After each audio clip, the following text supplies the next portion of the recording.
animators, and artists.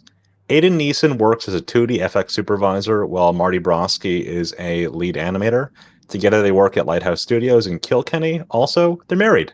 We invited Aidan and Marty back onto our live stream to discuss a scene they collaborated on in their spare time for this past Halloween. So welcome to the stream, Marty and Aidan. Thanks for having us. Thank Hello. you. It's very good to have you both. So let's get this started with just a quick background about you both.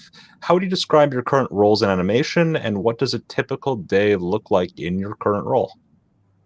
Do you want to start? Sure. So, hi, my name is Martina, but professionally I would go as Marty. I've been working in animation for roughly about 8 years now, and 6 of them have been with the Lighthouse Studios.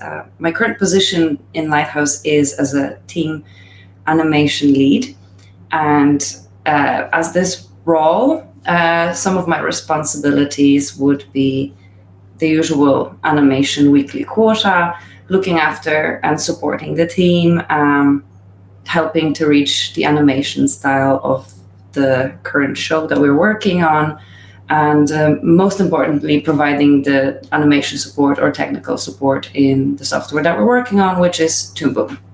And a team lead is sort of like a bridge between supervisor and the team. So we try to, as team leads, try to act kind of as this glue that sticks the team together. Your turn. For myself, hello, I'm Aidan. Like Martina, I've been working for about 8 years in the animation industry. And I guess my role as supervisor would be kind of like overseeing the work that's being produced by the artists that make up the team, and making sure that they have everything that they need to do their job. So it's kind of like a lot of administrative and background planning to make sure everything is delivered on time and is working and looks great. In terms of a like day-to-day thing, I guess it would be like an average day would have a 70-30 split between planning and administration, and then the 30 would be actual creative work. There's not much it's not often that I get to sit down and do scenes myself. So most of my time is spent looking after the team and making sure they're all good. Yeah, I think it's really cool. I also think it's very exciting to see when studios retain talent for multiple years, because productions can often be very production to production in terms of employment. Can you tell us a little bit about your collaborations, which mix character animation and 2D effects? So we have done many projects together over the years. One of our first projects actually, we have presented on a stream with Toon before, and that was a bird loop that was inspired by the golden snitch, not stitch.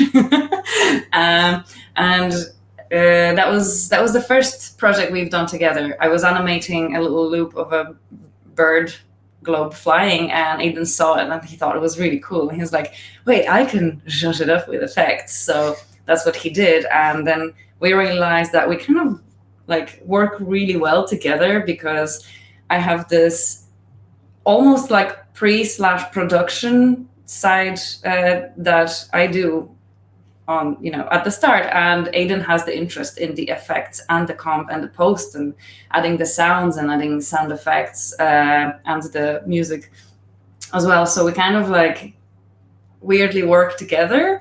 It's like we make up a whole pipeline, just the two of us. So since making this first accidental project together, we have planned many more, and I think they add up to something like 7 or 8 or more or less. There's a whole bunch, yeah. There's a whole bunch of them. There are 2 Valentine hearts that we've done. One the good and one the evil. You can find them as GIFs, probably somewhere on our social platforms. And then there's the 4 pumpkin boys, which we'll be talking about today.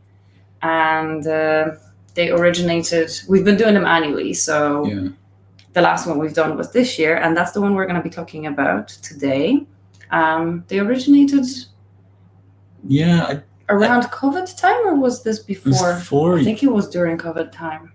Was that 4 years ago? Yes, that's crazy to think. No, it must have been before. Just COVID before, time, yeah. So I think we had watched Over the Garden Wall like, for like the 100th time, and we're like, we need to make an animation that looks or has that feel. We wanted the aesthetics to carry.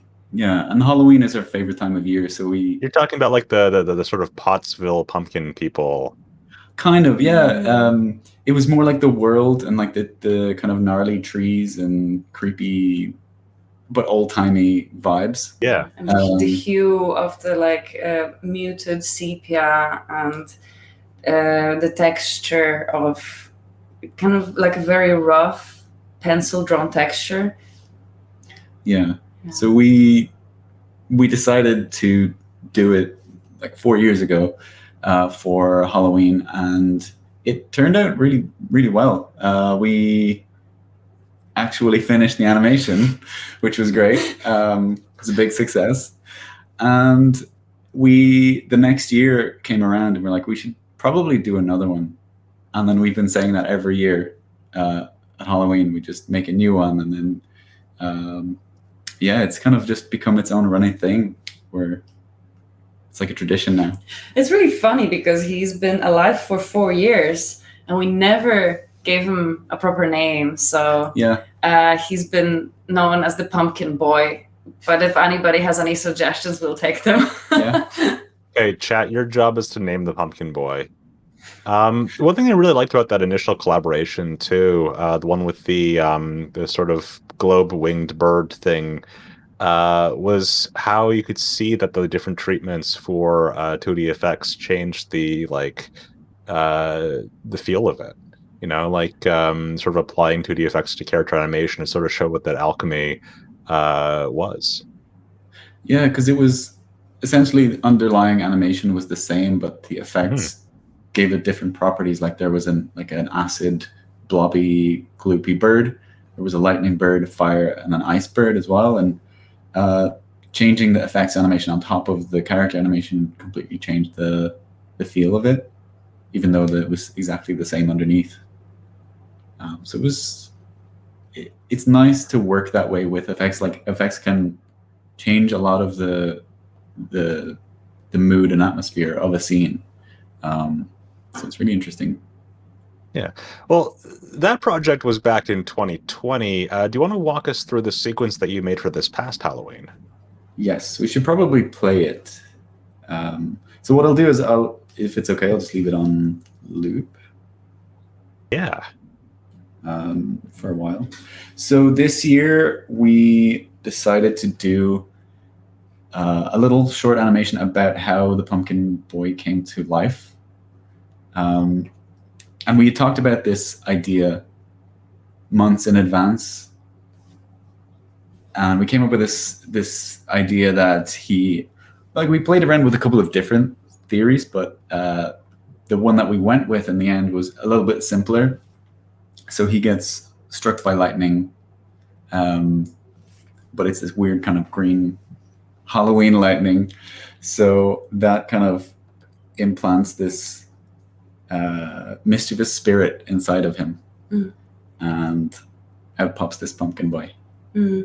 We had these conversations with each other a year ago even. But who is he? Who is the Pumpkin Boy? And why is he? We should probably give him an origin story. And we actually had an idea to do this as far as a year and a half ago.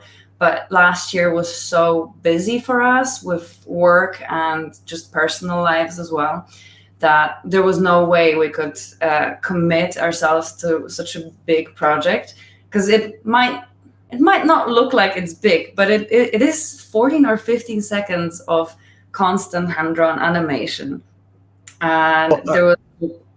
If it's all right, I'd like to just drill down on that. So, I mean, it is fast, but there is you have a pumpkin rotating in perspective, uh, which That's correct. people know what a pumpkin looks like. If it doesn't look right, that will look jarring. It takes a lot of effort to make that look good. Yeah, and this is also entirely hand drawn. We have been using rigs in the second and the third Pumpkin Boy, but because I managed to have a month in between projects at work, I had the free time that I was able to actually put in time to do hand-drawn animation, which is something I don't really get to do at work that often. I do, but not on daily basis. So this was definitely a challenge for me. It was a challenge for you. For you, more time-wise, I suppose, Yeah. and management-wise, more than skill-wise, because for me, it was definitely one of the harder things that I have done in a while. But yeah, all of the drawings, which we're going to bring you through each stage as we have exported, and we'll show you the node view as well, how we have approached it. It will show you exactly the thought process and the making of the Pumpkin Boy version. One more thing I also want to drill down onto is I noticed that the clothing is very elaborate. There's like really nice secondary animation going on with the way the sweater sort of billows. I just Thank think you. it's a really good job. Thanks very much.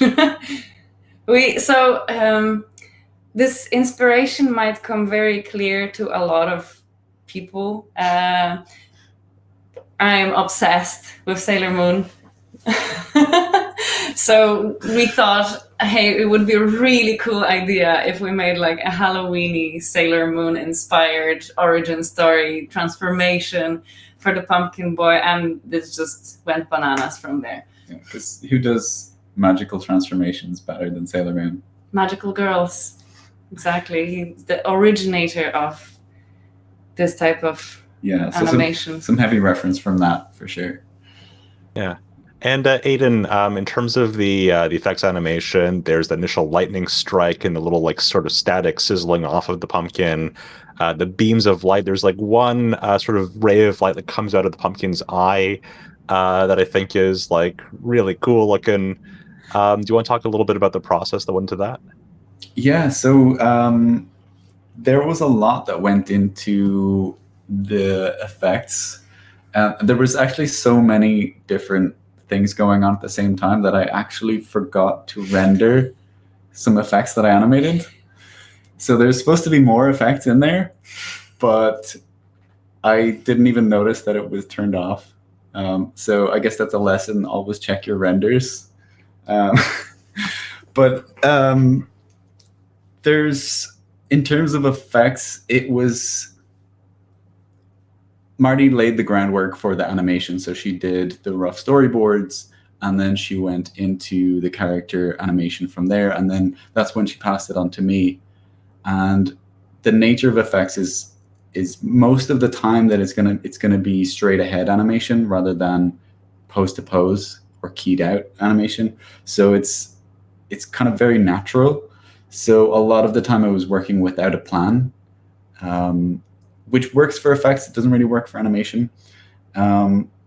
So it was a mixture of testing things out. So I did a lot of different rough stages. So I would do a couple of passes on lightning to find out should it move this way, should it be faster, should it hang around a little bit longer. So I did a lot of different roughs to try and figure out what the best end product would look like. The interplay between like the lightning strike and the squash and stretch and the pumpkin too is really cool. Yeah, it's quite cartoony, but it works, I think. I think that's like one cartoony moment. Yeah. In here. But it was a lot of trial and error, I would say, from the effects side of things. I mentioned I was working without a plan. I didn't know what the final product would look like. So it was like an exploratory journey. We spent a lot of time sitting down and just watching through what we had done, making sure that it was going in the right direction for both of us. So the light beams, actually, just before, the light beams were something that it's like an integral part of any magical transformation. There's light beams flying left and right.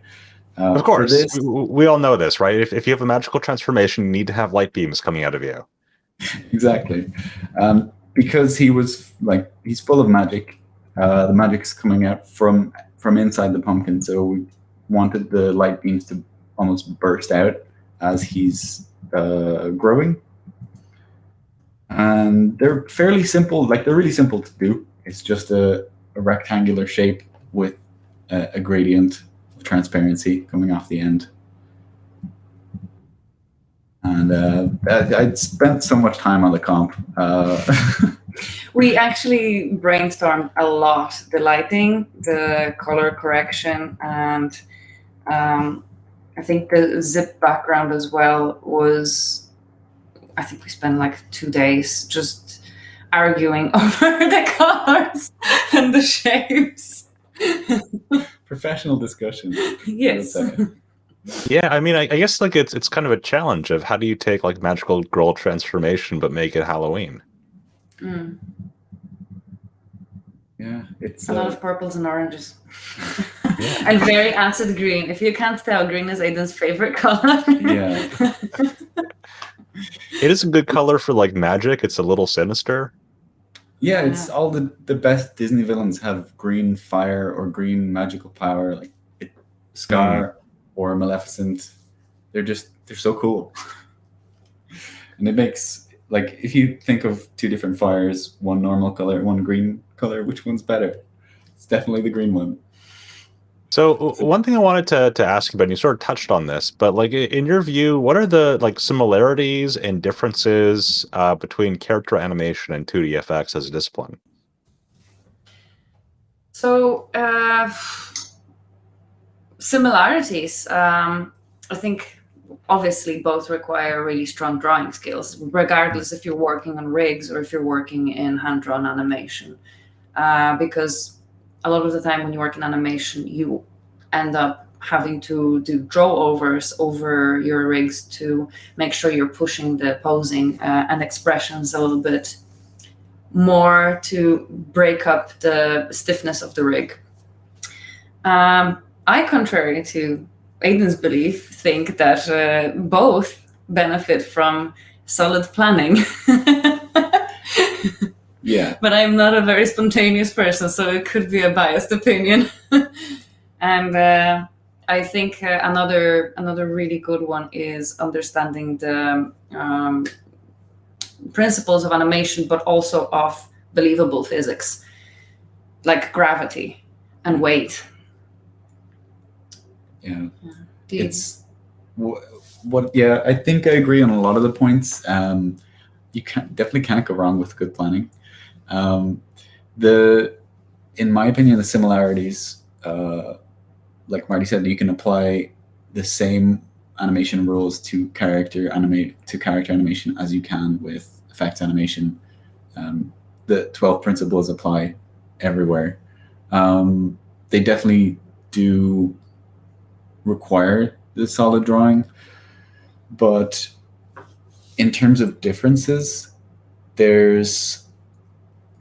and this is like a really big generalization, there's obviously exceptions to this, but in my opinion, the way I feel about effects and character animation is like an active form of animation, whereas the effects would be reactive.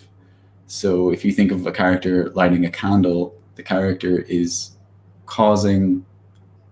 it's performing an action and causing the sparks or the match to strike and the fire to be created. So the effects is reacting to the character a lot of the time. There's obviously exceptions where a character will react to an effect, but most of the time I find that FX is reactive. I think for differences is that what I observe between our working ethics is that a lot of the characters, a lot of props you can rig, and very often you can make assets in effects, but more often than not, you still have to hand draw all the effects. You can help yourself with nodes to comp it and like make it look nicer, but a lot of the time you wouldn't really rig the effects. I guess that would be like technical difference. You can have a full. It's hard to say, but like most 90% of the time you're going to be working with hand-drawn effects animation, and you are able to rig effects with deformers and different like mesh warps or all these different nodes, and Particles but sometimes. it's not usual. Sorry, say again. Like particles sometimes. Particles, yeah, particle systems would be, I guess, a form of a rig or setup for effects. But the main, it's hard to say if that fits in like comp or in effects animation. Yeah, the lines between effects and comp are blurred quite heavily. Unintentional. But yeah, it's often hard to tell where effects ends. Depending on the studio, the company, there might be different pipelines for this, but a lot of the time effects artists like to put blurs or like put their own blurs on their effects. They might have a specific way of compositing it, but yeah, it's hard to tell where one department ends and the other begins. Another like really big difference is that effects always has a lot less time in the schedule than animation, and there's always a lot less effects animators than character animators. So on shows that are effects heavy, that's a bit tough. So yeah. It's much more adrenaline driven work, I think. It's very fast paced. But you might have like a team. Sorry, I didn't mean to crosstalk. It's always fun when you have a writer who says something like, "Oh, in animation we have an unlimited effects budget." It's like, no, that's not true. There's no. You might have an unlimited budget, but if you just have one person, it's not going to be done on time. But yeah, the teams like are generally pretty small for effects. Most of the time, if it's a smaller studio, you can be working by yourself. Mm-hmm. I think the most I had was around 15. That's a massive team. And that was huge. Whereas in character animation department, you might have... We usually have 30 plus. Yeah. So it's a big difference. One thing I really wanted to ask, what would you say is the most interesting or challenging part of this sequence? We actually, maybe what we can do is bring you through the stages of, because we have a few renders of all the stages of the animations. Yeah, let's do it. So we can talk through all of them and expand on what was challenging, what was less challenging. So animatic was definitely very challenging because neither of us are storyboard artists, and honestly, it's such a difficult job to have that creativity and be able to transfer it into correct timing. Just people who make storyboards, my full respect. They're the true wizards. So I tried. I did my best attempt in here, and this was the first pass. This is the first ever version of what we were going for, and obviously is 4 times as fast as we ended up with. Yeah, this is just getting the idea out of our heads onto paper, I guess, just so we can get an idea, and then we go through different variations of timing and tying it down a little bit more. Yeah, so this was the final version of animatic that we went with. Timing's a little bit longer. Yeah, we did end up having a lot of freedom with changing the timing in the shots because we are the sole owners and workers on this, so we could do whatever we want, extend it, hold it in some places. So this is where I've tried to put in the 3D asset in here because we've talked about this briefly, but I don't think we have discussed it on the live stream yet.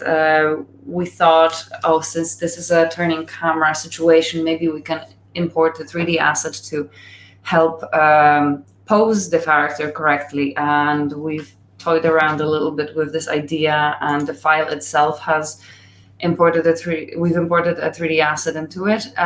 But in the end, I ended up abandoning the 3D because of the way I've posed it. I've actually moved it in the Z-axis, so it was warping too much, so I couldn't really use it to pose it. So here's the... It was really useful for tracking and understanding what the pumpkin would look like. Yeah, we created a really nice arc with this as well. So I think I mostly used it for the direction of the stem as well. Yeah. I guess the alternative would be to like go out and buy a pumpkin and just sort of like, well, I guess it kind of looks like... It's pretty tiring to hold it up in front of you though while you animate. Yeah, that's true. So this was our research process, and then I went on and started doing keys or tying down. Yeah, that's actually just animation, clean animation.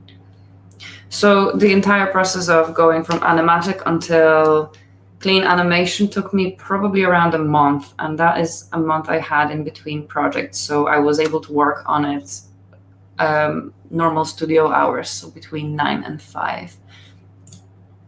And at the previous stage where it was lined, I already passed it on to Aidan so he could work on it simultaneously as I was coloring it in, because not a lot has changed from the lines to colors. So this is where my contribution ended. This is where the file was like dumped at Aidan, and I was like, you have 2 weeks to do this. No, actually, I give you a month. Yeah. And I was a little bit relaxed at the start.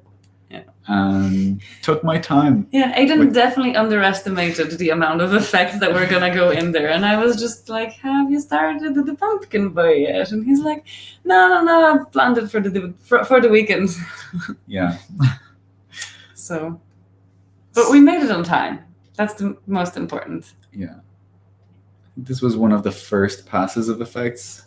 Oh, and this is the secret smoke that never made it to the final render. Yeah, so I was messing around with a lot of blurs because I wasn't sure what it was going to look like, and blurring it kind of helped me not focus on the details too much. So I did a couple of different passes. Yeah, it was a good way of doing that. And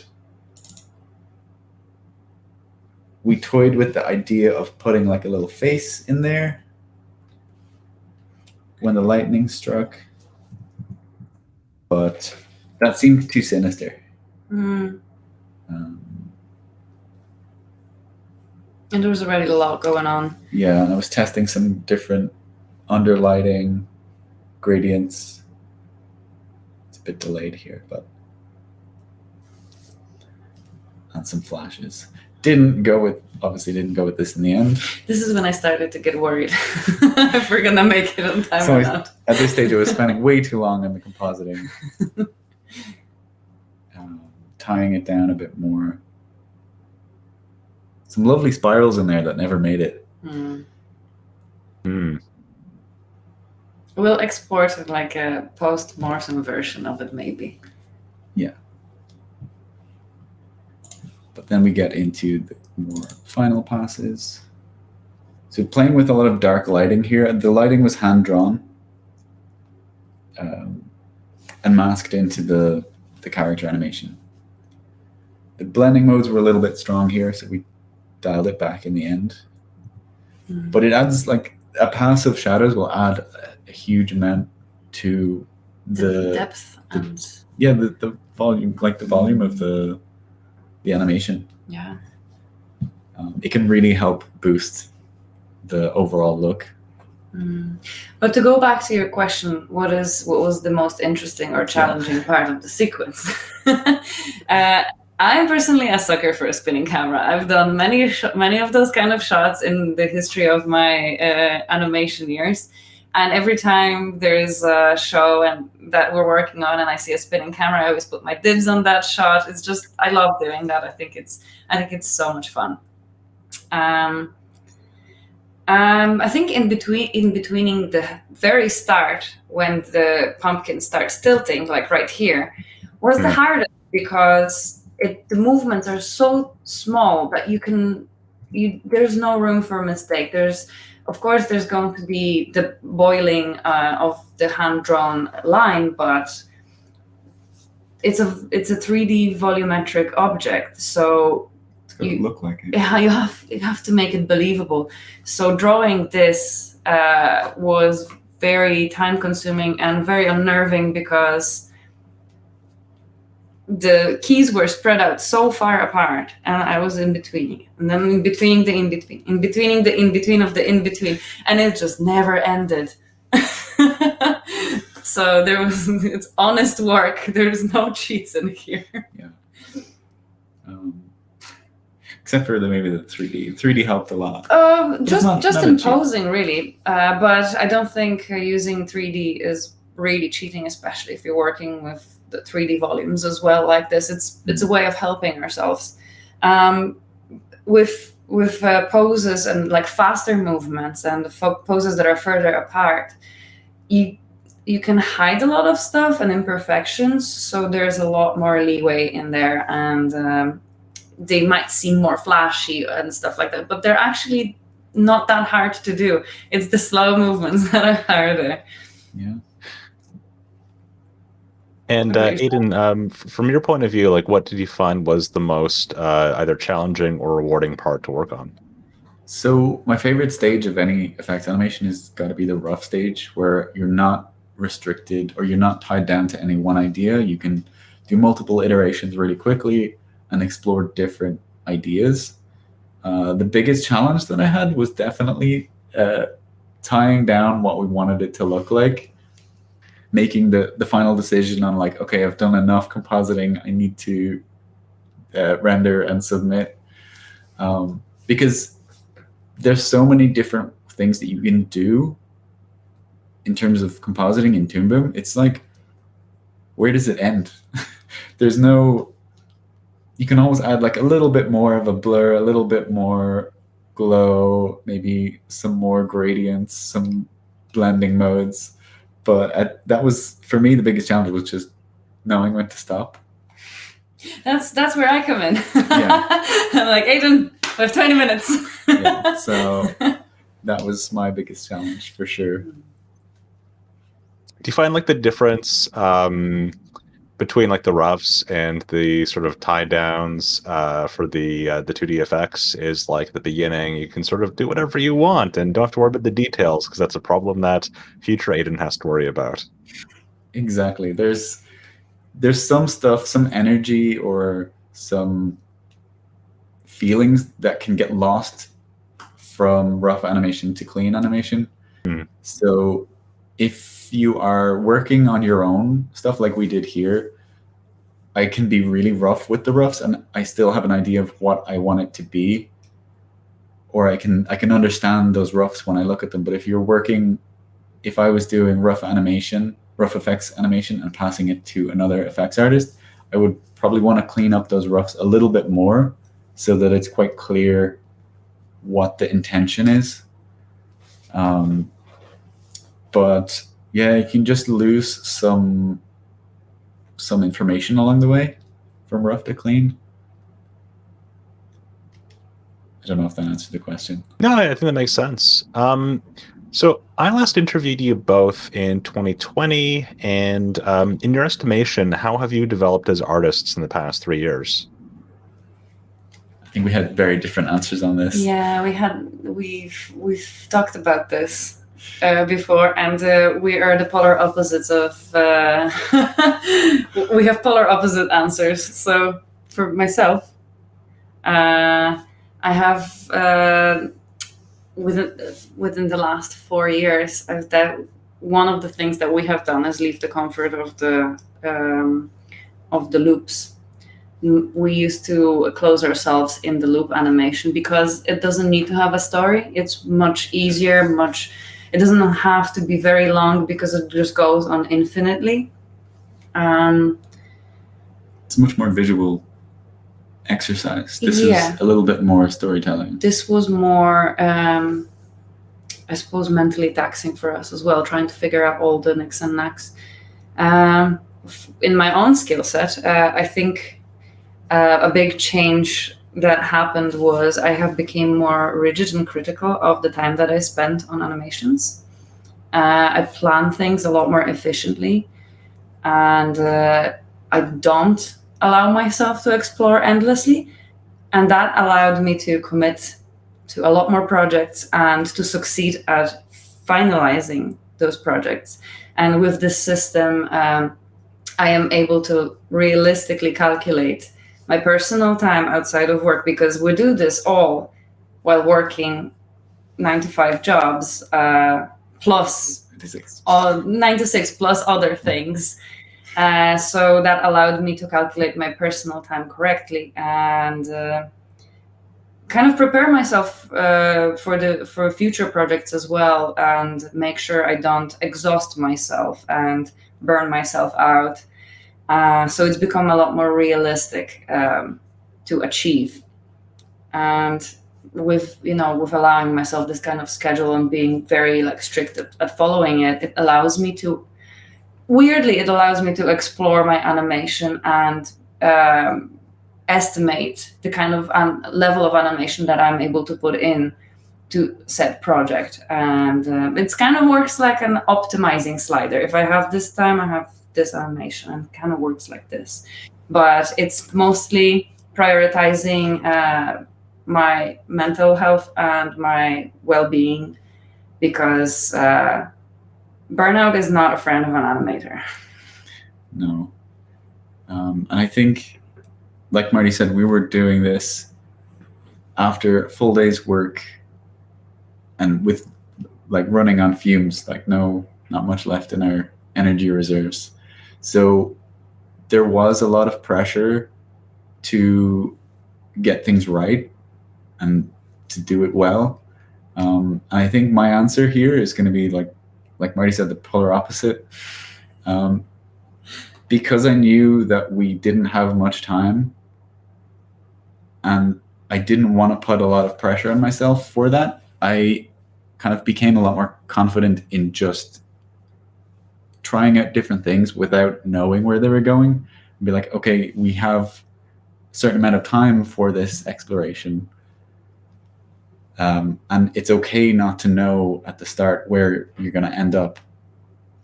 But because that can be paralyzing. That can, I don't know what it's going to look like. I don't know if this is good enough. I have to keep trying, keep doing different versions. That can be a huge amount of pressure on any artist. So I was trying to become more confident in exploration and being more comfortable with not knowing what it was going to look like. And then at some point have to, what's the word? Commit. Yeah, exactly. I think the reason why we're able to have such dividing opinions on this is because we edit each other down. Yeah, it's a balance. So we're balancing those extremes in a way that you will come in and be like, no, push this a little bit further, and I will come in and say, no, you need to cut it down and commit to it. So yeah, it's nice back and forth.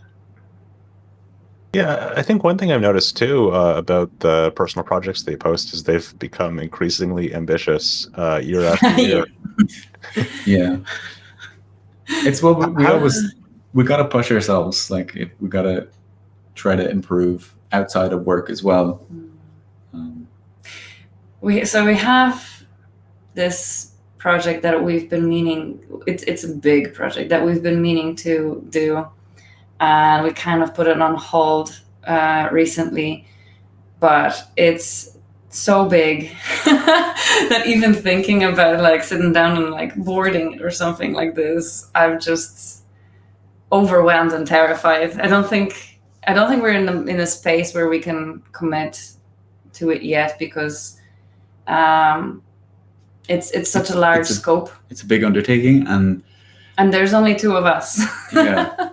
So these small exercises are like a warm-up for that, like a training for that, I guess. Yeah. Because every artist has something that they want to put forth, like put out in the world. So just finding the time and energy to do it. And building up the skill to do that as Yeah. well. And we can only achieve that if we push ourselves. So we try to do that. We try to continuously learn and level up. One thing I wanted to ask are, from your point of view, like what tools in Harmony Premium do you find are useful for both character animation and for 2D effects and compositing? Do you want to actually pop the file? The file, yeah. So yeah, we have, I mean, from FX point of view, most of the time you're going to be using the standard pencil tool or brush tool. A lot of cutters, a lot of masks. But for me, and this is like, I don't know if it's a curse or not, but there's so many compositing nodes that I use between Luma mats or like gradient masks, blending modes, glows, color selectors, everything that you can think of. I just start throwing it in there. So there's so many things that I use, but primarily I work with just the brush tool or just the pencil tool. Because at the end of the day, it is mostly just hand drawn, and all of the additional compositing is like sprinkles on top.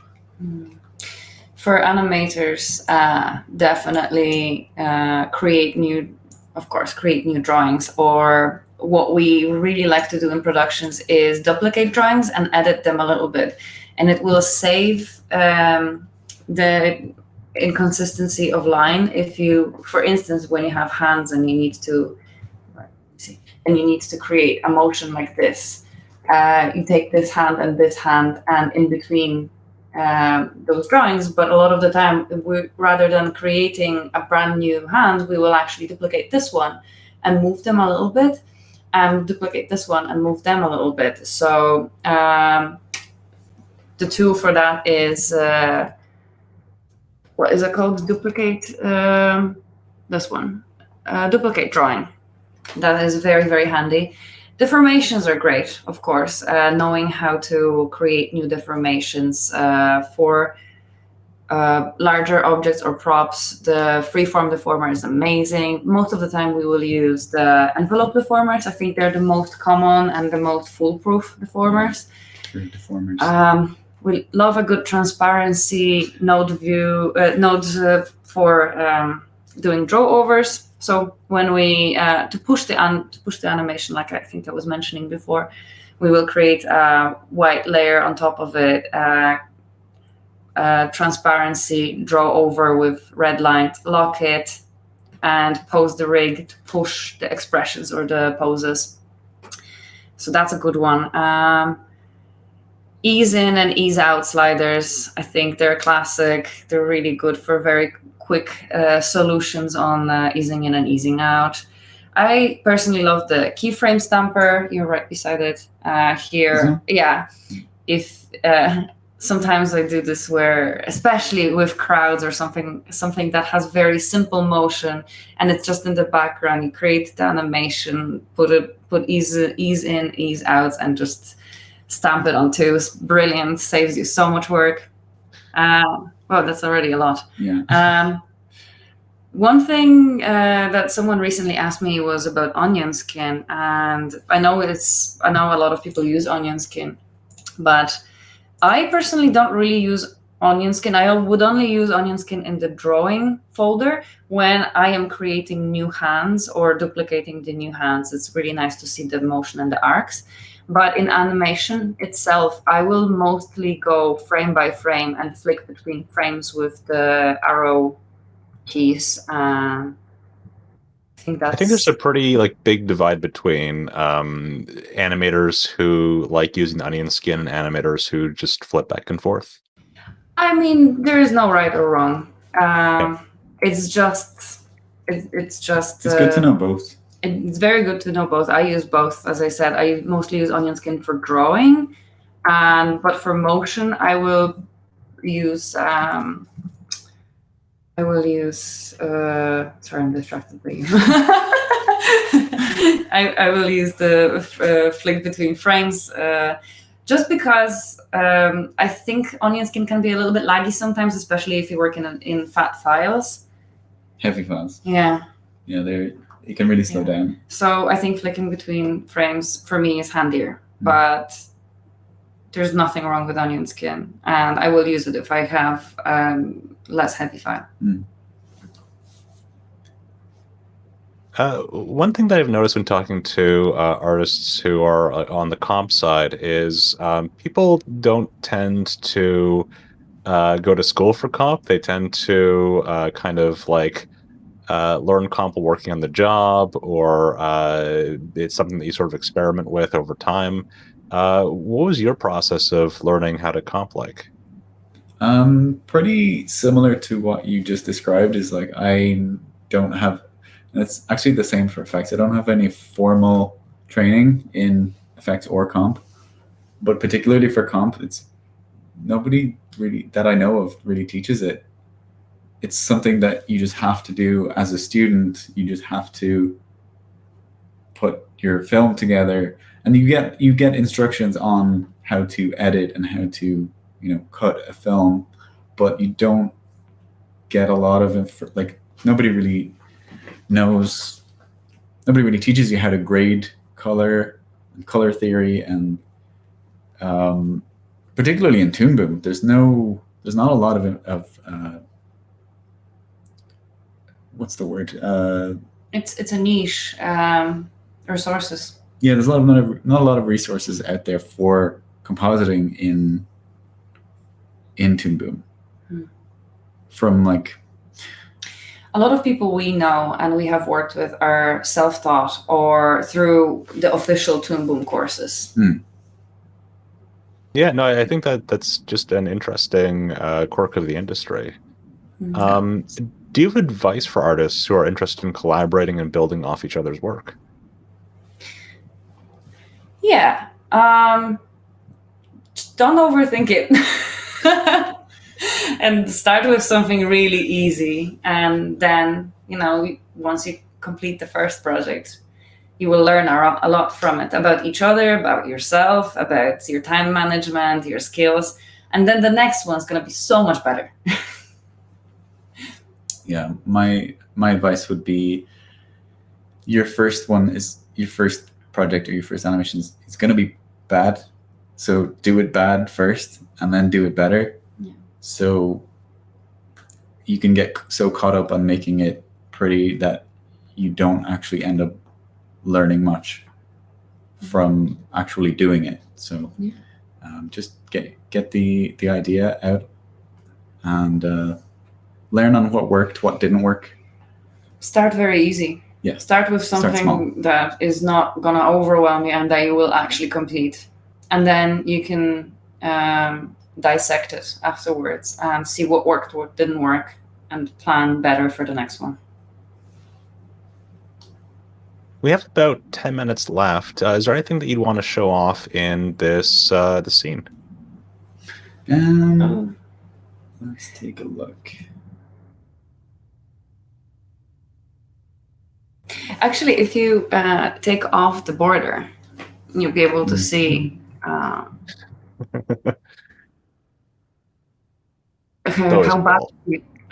badly drawn the outside of the frame is. I think that's a fun one. Yeah, like the trees in the background are super simple. Oh yeah. Unfortunately, the background role falls towards the pre and production, so that's me, and I don't do backgrounds really well, so they are what they are. But that's not the main focus. A little bit of blur and a little bit of darkening around, like vignette around the edge, will help to hide any imperfections. Let's say. Okay. I also think too that if you have like a lack of detail in one area, it draws attention to detail somewhere else. Yeah, simplification for sure. But I mostly meant like if you zoom out, you'll be able to see Yeah. Yeah, just around the pumpkin and how some of it is quite clunky on the outside from what you can't see. Yeah, so on the parts, obviously this part isn't colored, but it's not visible when you have the camera, so there's no... Yeah. I always It almost really, feels really like a play, like where you have like things that you just take off stage. Don't worry about that; it's not there.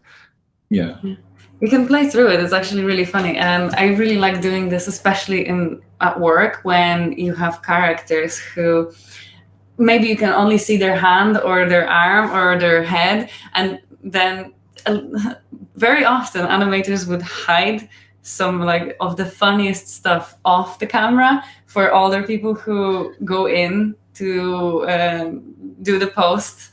So it's really funny, and there's so many times we had riggers that were hiding like really funny things inside the rigs, and only someone who was animating it would see it, because it's it's hidden, within the rig. It's not something that's going to get exported. It's not something that's going to get exported. I hear when I talk to storyboard artists about like margin doodles being a huge part of pre-production in terms of like in jokes shared between artists. And it's kind of cool to hear that is also alive and well in other parts of the pipeline. Yeah, it's kind of it brings a little bit of fun to the project to have these hidden Easter eggs in the files. Mm-hmm. So we're nearly out of time. Where can our viewers go to see more of your work across the web? So I'd say we're most active on Instagram. Twitter as well. I have an ArtStation as well. Maybe you can find us at, maybe I'll just write out our handles. You can write them maybe in here. Yeah, I'll just on the do file. a little draw. Yeah. But yeah, we're most active on Instagram, where we post and talk and do stuff at the same time. Yeah, so thankfully we have the same handles for all of our socials. The promo. You